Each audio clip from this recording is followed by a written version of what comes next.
Hello, hello. Kind of a late night live on Facebook. Hey, you guys. Um, I did a video the other day about desire, and it talked about wanting, and and I mentioned that too much wanting can lead us to complaint, can lead us to truly not living in the moment. Uh, you know, and I got a lot of feedback. I I post my videos on a Jungian channel. There's a huge following on this on it's a Facebook group um, that's all about Carl Jung's teachings, and I posted there. There's 97,000 people, and often I get a lot of feedback, and so they were really, some were really upset, and they didn't really get what I was saying. So I wanted to just talk a little bit about more specifically in the area of the newcomer in the recovery. And as many my talks are often about recovery and from addiction. And remember that often we think about addiction as um, mostly in terms of drugs or alcohol, but it's pretty broad. Gambling can be an addiction, uh, food can be an addiction, and sex can be an addiction, work can be an addiction. It's really broad. So anyway, the newcomer comes into the 12-step program. I don't care in what program it is, whether it's Alcoholics Anonymous or NA or CA or GA or SA or OA or EA, or they come in, and usually what we found, our experience is that they have many people coming into recovery have the maturity level of a teenager, and and I can only speak from myself, and of course I've worked with hundreds of people, but the teenager, what's a teenager do? A teenager wants their way, right? If you've had a teenager, you've been a teenager, you know, a teenager thinks it knows, and the teenager thinks that adults don't know often, and the teenager wants its way right friggin' now, and stomps around and has pissy fits, and you know, says, fuck you guys, I'm out of here. And this is often what we're working with the addict and the alcoholic, even if they're, if they've done really well financially. Lots of times they've done well financially because they have a few special skills. They're really either really good at telling stories, or they're intelligent. Teenagers are intelligent, can be, and they've been able to put some things together, but their ability to manage life is inhibited, to say the least. And so the addict wakes up one day and shit has hit the fan. Things are not going well. Maybe you know they're on their second or third marriage. They've got kids with one or two women or men, and they're things are not going well, and they're not sure how to deal with it. So they come into the 12-step world and they say, well, I just need to quit this addiction. Well, it doesn't work that way. It's just not. That's the way it doesn't work. So the first step in every one of those recovery programs is that their life is unmanageable. And many of us, before we got to the 12-step world, have been to therapy, and we've read books, and we've studied, and we've tried to figure it out. What's going on? Why is it that I can't, manage my life? Why is it that I end up using and drinking? I used and drank medicinally right from from the beginning. I did an interview today with Sheila, and it just came to mind. When I first started drinking, it was like, wow, I found my medicine. Because before I started using, I was already had the mindset of, victim. I had the mindset of, I was angry, I was fearful, I didn't trust life. I was, you know, And so when I first started to drink, it was like, wow. And when I came into the program at 25, I would say that I might have had the maturity level of about a 13-year-old. Really.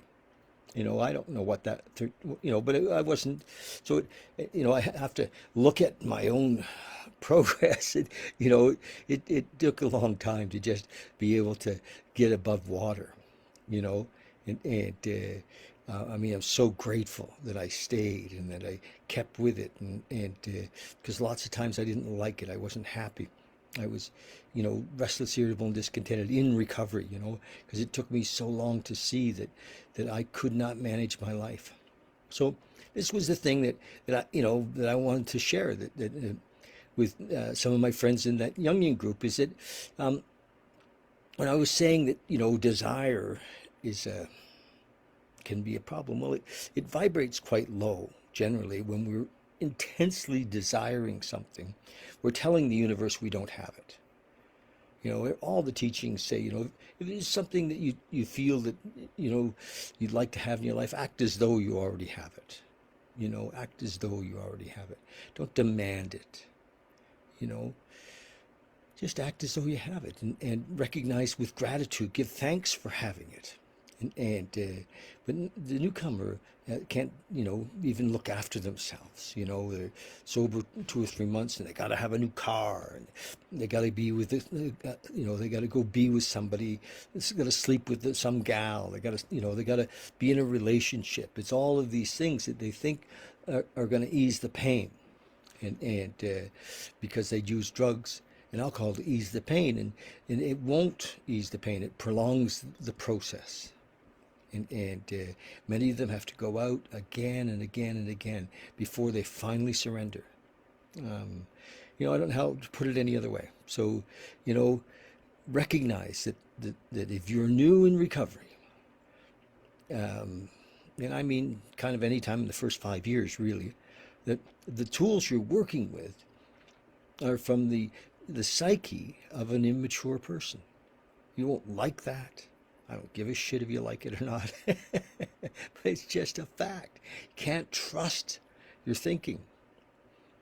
Can't trust your thinking. So you have to really do those steps and go deep into them and find a sponsor that can really explain them to you. If you can't find somebody that'll work with you, I will. Because the solution is there. We have to find our way to this relationship with this higher power, and we're lifted up. All the spiritual teachers since the dawn of time have told us that we are lifted up. And, so we're eventually kind of cruising way at a whole other level. We're not living in fear. We're not living in anger. We're not living in desire. We're not living in complaint. We're living in gratitude. And that's what I consider what a mature person looks like, is we're living in gratitude. We're rarely complaining because there's nothing to complain about. Our life is full. And how would you like to be in that situation where you know peace? Where you seldom if ever have a fear. And when fear comes, you know what to do with it. It's just, it doesn't mean that it can't come, but we know what to do with it. We have a little prayer, and that, take away my fear, show me what you would have me to be. Our life becomes about service and helping others. And it's, what could be nicer? What could be better? So, I'm still reading from the the Tao-te-Ching. And, I give these little talks, and then we read a little bit. And I'm on chapter 23. I think I have my glasses here. I'm on chapter 23, and we're going to read a little bit here tonight about, or from the Tao-te-Ching. Lao-tzu, penned this centuries ago, and Stephen Mitchell put this translation together. So I love this little book. If you're on a spiritual path, the spiritual path, what is it? It's the path of growing up. It's the path of growing up. So, and many of you won't like it. It just kind of rubs you the wrong way. And look at that. We're not talking about psychology or therapy here. We're talking about an awakening to who we really are. A natural state is bliss, is love. So here we go. 23. It's only 3 paragraphs long, very short. Express yourself completely, then keep quiet. Be like the forces of nature. Let me try that again. Express yourself completely, then keep quiet. Be like the forces of nature. When it blows, there's only wind. When it rains, there's only rain. When the clouds pass, the sun shines through. If you open yourself to the Tao, you're at one with the Tao. If you can embody it completely, if you open yourself to insight, let me try that again. If you open yourself to the Tao, you are at one with the Tao, and you can embody it completely. If you open yourself to insight, you're at one with insight, and you can use it completely. If you open yourself to loss, you're at one with loss, and you can accept it completely. If you open yourself to loss, you're at one with loss, and you can accept it completely. Open yourself to the Tao and trust your natural responses, and everything will fall into place. Beautiful. It's 23. And in the back, Stephen Mitchell says a little something about each chapter.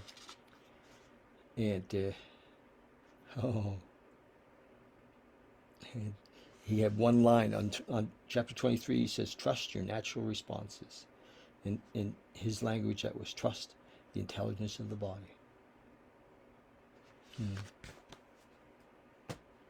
Beautiful. Okay. Love you guys. Hope some of that makes sense. I never know what I'm saying, if it makes sense or not to you. It makes a lot of sense to me. And yeah, makes a lot of sense to me. It is what it is. Love you guys. Thank you. And we'll talk soon. Oh, if you go to YouTube, love it if you subscribe to my channel. I know I'm having some fun with YouTube, and it's kind of my little preference to build that channel and to carry this message there. Okay, thanks.